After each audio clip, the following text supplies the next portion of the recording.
Das Boot da drüben, das gehört jemandem. Sagen wir Heinrich. Ja, das ist Heinrichs Boot. Nein, sagen wir Karl. Das ist das Boot von Karl. Und die Farbe dieses Bootes ist weiß. Warte mal, dieses Bootes? Was bedeutet dieses Bootes? Lass uns darüber reden. Das hier ist Lernen und Fahren.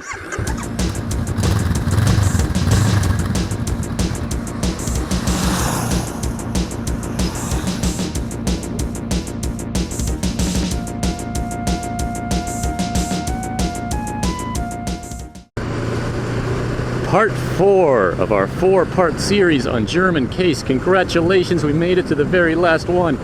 In the previous 3 videos, we have covered the nominative case. How do we express the subject part of a German sentence? We've covered the accusative case. How do we express the direct object part of a German language sentence? And yes, somehow we covered the 7-headed monster that is the dative case in German. Now, for this 4th and final video in the series, we are going to look at the genitive case. This is the last one. It's really not nearly as bad as the previous one, so let's dive in. What is the genitive case? Well, the genitive case maps most closely to the English possessive case. That is to say, we use it to show possession or ownership. That's a bit misleading because the genitive case in German can be used for a couple of other things as well, as we'll see in a while. Now, as usual, we're going to start with a description of how this works in English, and then we're going to move to German to see how it compares and contrasts. So how do we show possession of something in the English language? Well, we have a few options. The first option, and the most commonly used one, is to use apostrophe S. This is my least favorite option. Why? Because we use apostrophe S elsewhere in English for unrelated things. Specifically, we use it for our contractions. It apostrophe S in English is short for it is. That apostrophe S in English is short for that is. But now we have another way of using apostrophe S that has nothing to do with contractions. And if you see a proper noun or a name with an apostrophe S at the end of it, what does that mean? Well, I don't know. It depends on context. If you say, for example, Peter apostrophe S could either mean we're setting up a possessive sentence like Peter's boots are on the ground, but it could also be a contraction of Peter is, as in the sentence, Peter's not coming to the party tonight. It's ambiguous until you see it used in a sentence, which is why I don't like it. But it is what it is. It's one of those quirks of the English language. Now that can only be used for proper names, proper nouns, and names of people. If you want to describe possession of an inanimate object, you have to use another construct in English, which is of. You wouldn't say, the boots of Peter are on the ground. That sounds kind of clunky. But if you're referring to an inanimate object as the owner of the object in question, then you could say something like the parking lot of a supermarket. That works just fine. You can either say the supermarket's parking lot with an apostrophe S, or the parking lot of a supermarket. Note that the word order flips there. If you use apostrophe S, then the owner noun comes before the owned noun. But if you use of, then it's the other way around. The owner noun comes after the owned noun. Now there's a third way to express possession in English, and it's a bit wonky, but you can chain nouns together into some kind of compound noun, as in the sentence, I saw him last night in the supermarket parking lot. The supermarket parking lot. No apostrophe S in there. Okay, that's weird. Shouldn't it be the supermarket's parking lot? Well, yeah, that works too. You've got multiple options in English. And that's about it for English. The English possessive case is reasonably straightforward, with the one annoying exception that we're using that apostrophe S in another context. Okay, let's look at German. These options in English have direct equivalents in German, which is handy. The easiest one is when you're referencing a proper noun or a name, you can just stick an S at the end of it. For example, if you want to say, that's Heinrich's house in German, it's Das ist Heinrich's Haus. Holy cow, that sounds pretty much exactly like how you'd express that in English. The only difference is, in the written language, there's no apostrophe S, it's just an S. The Germans don't seem to like using apostrophes in general. I'm not sure why. even their contractions. In English, it apostrophe s is short for it is, but in German, ins, no apostrophe, just ins, is short for in das. So generally speaking, you don't see apostrophes very much in German. There's one exception to this, and it's really, really weird. If someone's name ends with the letter S or the letter Z, or I guess the letter Z for you Americans, then you do use an apostrophe in German, but it's not pronounced. This is kind of weird. Look at it in English. Let's say someone named Tess owns a house. In English, you would say that's Tess's house. We add an apostrophe S to the name Tess, even though it already ends with the letter S, and we pronounce that apostrophe S. Note that the single syllable name Tess becomes two syllables in the possessive. Tess's. In German, if a name ends with S or Z, you add an apostrophe in the written language, but just an apostrophe, not an apostrophe S, and it's not pronounced. Das ist Tess Haus. Why? I really don't know. That's a bizarre exception in the German language, and it's really oddly specific. Now, that adding an S to the owner noun and sticking it right in front of the owned noun, that only works with proper nouns or names or the names of family relationships. For example, Vater's house, father's house, Großmutter's house, grandmother's house. The names of relations in German, Vater, Sohn, Mutter, Tochter, Großvater, Großmutter, you can use those with an S at the end of it to indicate possession. But if you're referring to an inanimate ownership, then you will switch to another usage in German which more closely maps to the English of. And that introduces another way, yet another way of saying the in German. It applies to grammatically masculine and grammatically neuter nouns, singular in the genitive case, and it is des.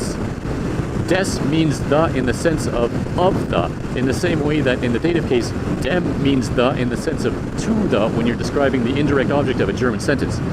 So the roof of the house in German, or the house's roof, would be das Dach des Hauses. Wait, what? I thought you said it was singular. Aha! That is singular. It looks like the English plural houses, but it isn't. This is singular. What happens there is that the noun for grammatically masculine and grammatically neuter nouns, they undergo declension in the genitive case. That means you have to add a different word ending to them. And that word ending is going to be S for multi-syllable words or ES for single syllable words. For example, house, which is one syllable, becomes houses, two syllables. The same way that the single syllable name Tess becomes two syllable Tesses in English when we show possession, single syllable nouns like house become two syllable nouns in the genitive case, houses. So the pause of the dog would be die Pfoten des Hundes. Hund becomes Hundes. Now if the word is more than one syllable, we just add an S and the number of syllables doesn't change. For example, the color of the car would be die Farbe des Autos. Auto is already a multi-syllable word, so it just takes an S at the end and the number of syllables stays the same. Okay, so what about the indefinite article? Well, for grammatically masculine and grammatically neuter nouns, the indefinite articles and the possessive articles are very, very easy. You just add an ES to all of them. So ein becomes eines, mine becomes meines, sein becomes seines, unser becomes unseres, so on and so on. So the roof of my house, das Dach meines Hauses. The paws of your dog, die Pfoten deines Hundes. Okay, well, what about grammatically feminine nouns? Well, yes, there's yet another way of saying the. It applies to singular, grammatically feminine nouns in the genitive case, and it is, wait for it, der. What? No, we did this in the last video. Der means the in the sense of grammatically masculine singular nouns in the nominative case. Why do they reuse that for grammatically feminine nouns in the dative case and now also in the genitive case? Welcome to the German language. Enjoy your stay. Yes, they reuse der for grammatically feminine nouns in the genitive case. So the pause of your cat would be die Pfoten deiner Katze. Wait a minute. Shouldn't it be deiner Katzes? I thought we added an S or an ES to the noun in the genitive case. Well, yes, we do, but only for grammatically masculine and grammatically neuter nouns. Grammatically feminine nouns are immune to declension in the genitive case. Now, at first you might think, well, that's super complicated. But is it? Think about it. Grammatically feminine nouns are handled exactly the same way in the genitive case as they are in the dative case. So there's actually nothing new that we have to learn here if you've already learned how to handle grammatically feminine nouns in the dative case. So the definite article changes from die to der, the indefinite article changes from eine to einer, and all of the possessives change. Seine becomes seiner, deine becomes deiner, and so on. It's exactly the same as what we saw in the dative case. The paws of your cat, die Pfoten deiner Katze. The noun doesn't undergo declension, and all of the articles are handled the same as a dative. That's actually kind of easy. Okay, but what about adjectives? I'll bet those are super complicated, right? No, adjectives are in fact quite easy in the genitive case. They're identical to the dative case. Adjectives don't care about grammatical gender in the genitive case at all. They all take the same en ending. So the paws of my small dog, die Pfoten meines kleinen Hundes. The paws of your friendly cat, die Pfoten deiner freundlichen Katze. The roof of my small house, das Dach meines kleinen Hauses. Great. Okay, so let's talk about genitive verbs. In the last video, with the dative case, we learned that there are certain verbs in the German language that will require their object to be expressed in the dative case, even if it seems like it should be the direct object and therefore the accusative case. And yes, there are a small handful of verbs in the German language that require their object to be expressed in the genitive case. There aren't too many of them, and they don't show up super duper often, but it's good to know them anyway. One example is bedürfen, which means to have need of. So for example, ich bedürfe deiner Hilfe. Hilfe, help, is feminine, so we express it in the genitive case with deiner. Now you can avoid this by switching to a different verb. For example, brauchen just means to need, and it takes a regular accusative object. So ich brauche deine Hilfe means the same thing. I need your help. Bedürfen to me sounds kind of old-fashioned. Like in English it sounds almost Shakespearean. I am in need of your help. Will you please assist me? Or you could just say, hey man, I need your help. Okay, let's quickly revisit prepositions. I know we've talked about prepositions quite a lot in the last couple of videos, but it's important.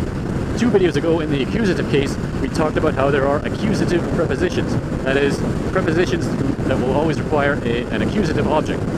In the last video about the dative case, we mentioned that there are dative prepositions that require their object to be expressed in the dative case. You might guess where I'm going with this. Yes, there are prepositions in the German language that require their object to be expressed in the genitive case.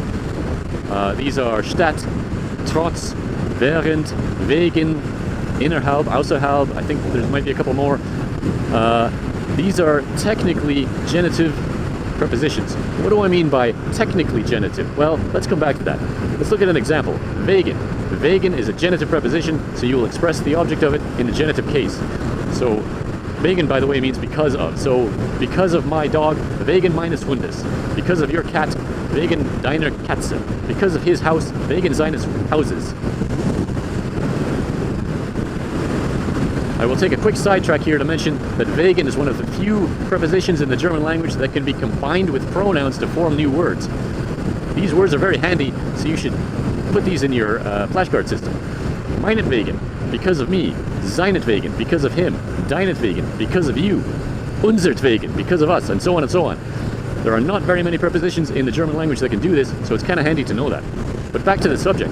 Why did I refer to genitive prepositions as technically genitive prepositions? Well, it turns out in the spoken language, a lot of Germans will use these prepositions with a dative object, as though they were dative prepositions. For example, wegen meinem Hund instead of wegen meines Hundes. That's technically wrong, but it's one of those things where that's just kind of how people use it. But it's one of those things where if a language gets misused a certain amount of times, it eventually becomes part of the standard language. And I think that's what's happening with those prepositions.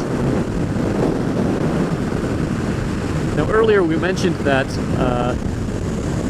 there are some examples in the German language where the genitive case will pop up where you might not expect it to pop up. Let's look at that. One such example is if you're expressing an indeterminate point in time, as in the English expression, one day I will have it. That one day in German would be expressed in the genitive case. Why? I'm not really sure. But you'd say, eines Tages werde ich das haben. This also applies to times of day. If you want to say one morning, it's eines Morgens. One Saturday, or some Saturday, would be eines Samstags. Now for Nacht, because Nacht is a feminine noun, you might think it should be eine Nacht, because it's feminine, right? It undergoes declension differently. Well, no, this is one really weird exception where a feminine noun undergoes a non-feminine declension. It's actually, if you want to say one night or some night, it's eines Nachts. Why? I really don't know. Another unexpected occurrence of the genitive case is certain adjectives require a genitive object. For example, müde. Müde in German means tired, and it has the same exact double meaning in German as it has in English. In English, if you say I'm tired, it can mean I'm exhausted, I need to rest, but you can also in English be tired of something. I'm tired of this traffic, why can't I have the road to myself? In German, if you express tired of, the of part is expressed in the genitive case. For example, ich bin dieses Hundes müde. Ist viel zu laut. I'm tired of this dog, he's too loud. Now note that the word order flips there. If you use one of these adjectives, normally an adjective will come before the noun it modifies, but if you use one of these genitive adjectives, it comes after the noun it modifies, which is a bit of an oddball case. Now, let's talk about the elephant in the room when it comes to the genitive case. The genitive case seems to be slowly falling out of use in the German language. For example, the genitive prepositions that I mentioned earlier that are often in the spoken language used with a dative object instead.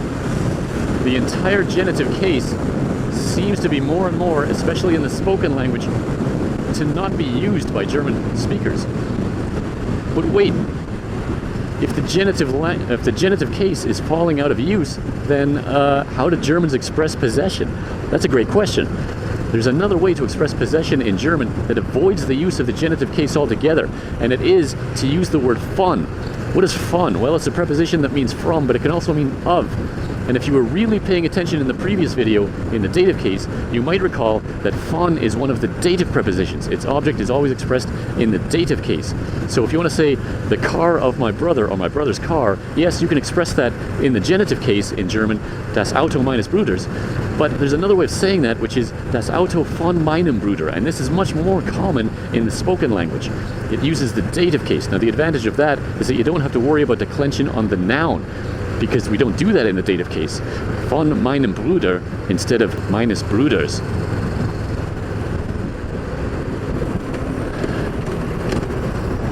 Now you will still encounter the genitive case quite often in the written language, especially in the formal written language if you're reading legal documents or news reports or so on. But in the spoken language, it seems to be falling out of use, and one day it may fall out of the language altogether.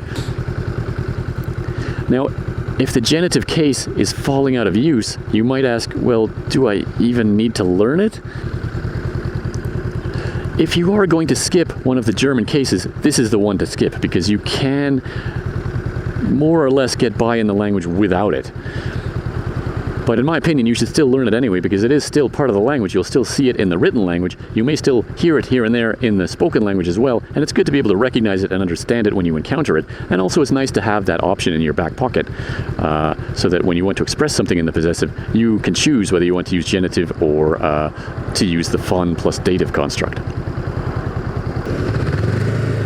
So there you have a really brief introduction to the genitive case in the German language, and that brings us to the end of our 4-part series on the different German cases.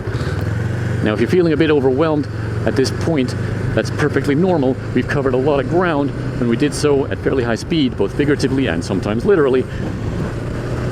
So at this point, I would recommend going back to your grammar textbooks and reviewing the in-depth explanation of these 4 cases, and then go to your flashcard system and make sure that you've got phrases and sentences that exercise all parts of these cases so that you really help drive it home. Don't just use simple sentences like die Katze ist freundlich, der Hund ist nett. I mean, those are good, but you need to supplement that with additional sentences. Sentences that have more than one subject, sentences that have both a direct and indirect object, sentences that show possession.